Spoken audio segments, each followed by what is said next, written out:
18.6 Some Famous Psychopaths.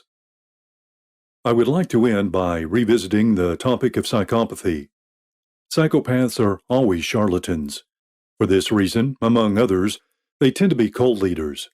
Many an enlightened sage is a psychopath. If someone is described as having a spacious consciousness, odds are he's a psychopath. Ira Einhorn, an icon of the 1960s, was a very pure example of a psychopath. After being put on trial for murdering his girlfriend, Einhorn fled, was convicted, and sentenced to death in absentia. During that time, he lived in France. At the time, France's policy was not to extradite fugitives who faced the death penalty. Hence, Ira's decision to reside there. Despite being well known in France as somebody who had been convicted of murdering his girlfriend, he was extraordinarily successful at attracting women. He managed to convince them, as he did many males, that he was a victim of a government conspiracy, notwithstanding that, by his own admission, the mummified corpse of his girlfriend had been in a trunk in his closet for 2 years. Einhorn's murder of his girlfriend was a mere byproduct of his psychopathy. Most psychopaths are not murderers. The essence of psychopathy isn't murderousness, it's emptiness. What made Einhorn a psychopath was the fact that he was an empty shell who hid his emptiness with a veneer of learnedness and of compassion for others. Because Einhorn was so empty, nothing meant anything to him. Therefore, killing his girlfriend meant nothing to him. In a non-psychopath, a desire to kill a loved one has to power through heavy-duty bulwarks erected by one's conscience, so there would have to be intense rage. In a psychopath, there is no conscience, so an act that, if committed by a non-psychopath, would indicate white-hot passion, might, if committed by a psychopath, indicate nothing more than a passing whim. While a student at the University of Pennsylvania, Einhorn's mentor was a distinguished historian by the name of Morris Peckham. Peckham was very much not a psychopath. Peckham was initially deeply impressed by Einhorn. He thought he had found a protégé in Einhorn. After a couple of years, Peckham realized that Einhorn's theatrical way of speaking had blinded him to the fact that Einhorn never said anything that wasn't simply a repetition of a point that he, Peckham, had made to him. Famous of his speeches on behalf of both environmentalism and pacifism, his advocacy of each doctrine was insincere. He used environmentalism not to enhance people, but to diminish them.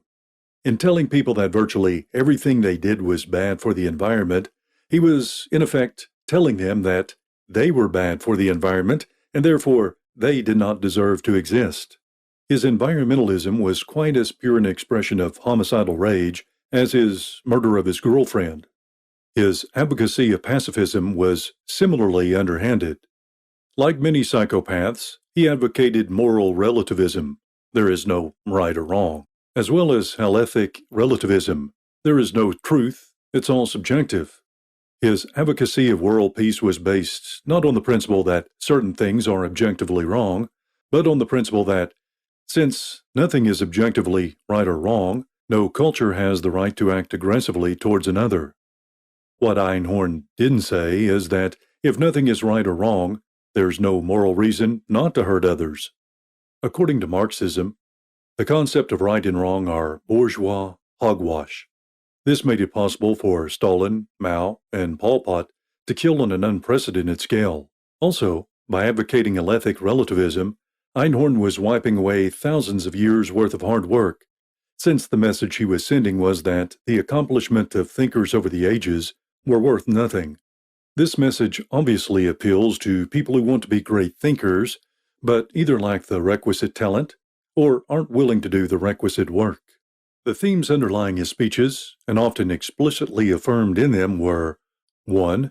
One's emotions are as good a guide to truth as a scientist's experiments. 2. Astrology is no less worthy of study than physics. 3. Commerce is inherently evil. 4. Institutionalized authority is inherently evil. These views seem liberal and progressive. They are not, for they are misleading ways of saying that a. Hard work, personal integrity, and genuine ability mean nothing. b. One's emotions, and thus one's prejudices are the royal road to truth. That being why astrology, which one can practice without having ever so much as cracked a book, is no less worthy a discipline than physics, which requires years of patient study. See, the appropriate attitude for a human being is the unbridled narcissism of an infant, an expression of which is a virulent hatred of anyone who frustrates his desires. D.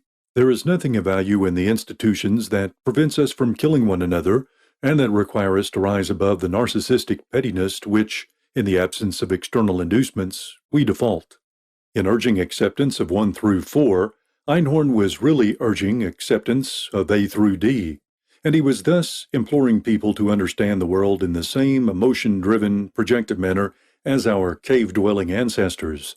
Thus, Einhorn's supposed progressiveness was the purest form of regressivism.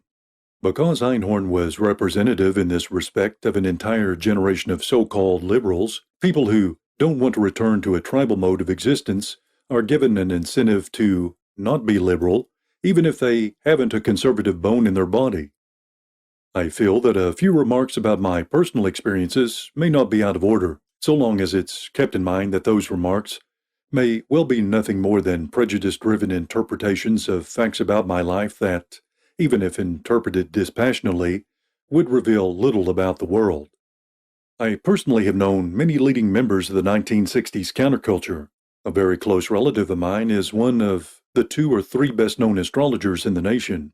These particular individuals are among the most ill-willed and intellectually rigid people that I know, and, having attended many functions over which they presided, I have found the same to be true of their followers. For this reason, I suspect that acceptance of 1960-style liberalism often has roots in one or both of the following factors. 1. A wish to disguise both from oneself and from others a virulent, all-consuming ill will. And 2.